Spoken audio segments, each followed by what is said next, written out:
سید عطا اللہ شاہ بخاری رحمۃ اللہ علیہ سے کسی نے کہا کہ شاہ جی ذرا آپ محبوب اور کلیم میں فرق تو بتلائیے کہ محبوب اور کلیم میں فرق کیا ہے۔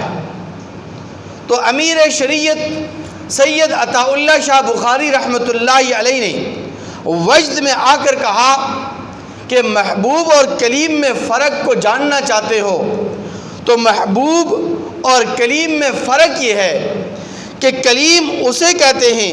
کہ جو اپنے رب سے مانگے اور رب سے مانگ کر کہے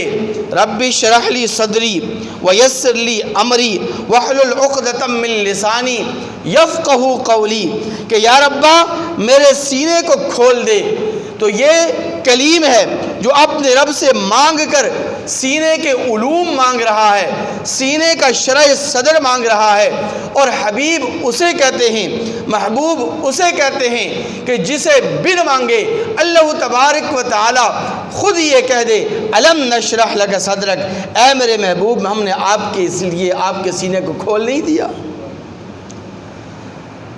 کسی نے کہا شاہ جی بات سمجھ میں نہیں آئی، ذرا بات کھل کر کیجئے، بات ذرا شرح صدر کے ساتھ ارشاد فرمائیے۔ تو شاہ جی فرمانے لگے کہ ہاں محبوب اور کلیم میں فرق یہ ہے کہ جب اللہ تبارک و تعالی کلیم کو کتاب دینے لگے تو اللہ تبارک و تعالی اسے مصر کی سرزمین پر اور کوہ طور پر بلا کر کہیں کہ آ میرے کلیم میں تجھے کتاب دیتا ہوں، لیکن حبیب اسے کہتے ہیں، محبوب اسے کہتے ہیں کہ اللہ فرمائے کہ اے میرے محبوب میں تجھ پر کتاب نازل کروں گا لیکن تجھے کہیں جانے کی ضرورت نہیں، بلکہ تو جہاں ہوگا وہاں میں کتاب تجھ پر نازل کروں گا۔ اگر تو مکے کی دھرتی پر ہوگا قرآن میں وہی نازل کروں گا، اگر تو مدینے کی گلی کوچے میں ہوگا تو میں تجھ پر قرآن وہاں نازل کروں گا، تو اگر میدان عمل کے اندر میدان جہاد کے اندر ہوگا وہاں میں تجھ پر قرآن مجید نازل کروں گا۔ اے میرے محبوب تجھے کہیں جانے کی ضرورت نہیں، جہاں تو جائے گا وہاں میں تجھ پر کتاب بھی نازل کر دوں گا۔ مجمع میں سے ایک آدمی اٹھا اور اس نے کہا کہ شاہ جی آپ نے تارے چھیڑ دیے، محبت و عقیدت کی اور عشق و محبت کی آپ نے تارے چھیڑ دیے، ذرا مزید وضاحت فرما دیجئے کہ محبوب اور کلیم میں فرق کیا ہے۔ تو آقا علیہ السلام کی شان،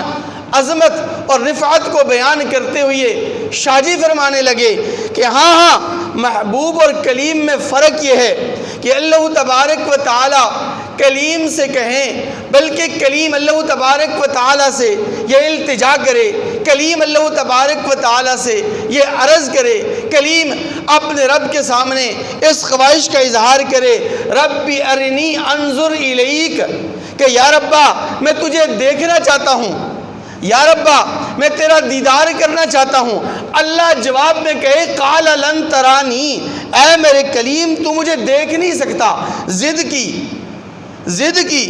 اور کہا کہ نہیں ربا دیکھنا چاہتا ہوں۔ اللہ نے فرمایا ٹھیک ہے سامنے پہاڑ پر میں اپنی تجلی کو نازل کرتا ہوں، اگر اس کتاب تو لے آیا تو تجھے اپنا دیدار کرا دوں گا۔ کلیم نے پہاڑ پر دیکھا اللہ کی تجلیات کا ظہور ہو چکا تھا، برداشت نہ کر سکے اور کلیم بے ہوش ہو کر زمین پر گر گئے۔ جب ہوش میں آئے پہاڑ کی طرف دیکھا تو پہاڑ پر ایک جملہ لکھا ہوا تھا لا تقرب مال الیتیم، لا تقرب مال الیتیم، اے میرے کلیم یتیم کے حق کے قریب مت جا، اے کلیم میرا دیکھنا میرا دیدار تجھ کلیم کا حق نہیں بلکہ میرا دیدار محمد یتیم کا حق ہے، میرا دیدار تجھ کلیم کا حق نہیں ہے بلکہ میرا دیدار میرا دیکھنا میری زیارت محمد یتیم کا حق ہے۔ یہ فرق ہے محبوب اور کلیم کے اندر۔ تو میرے مسلمان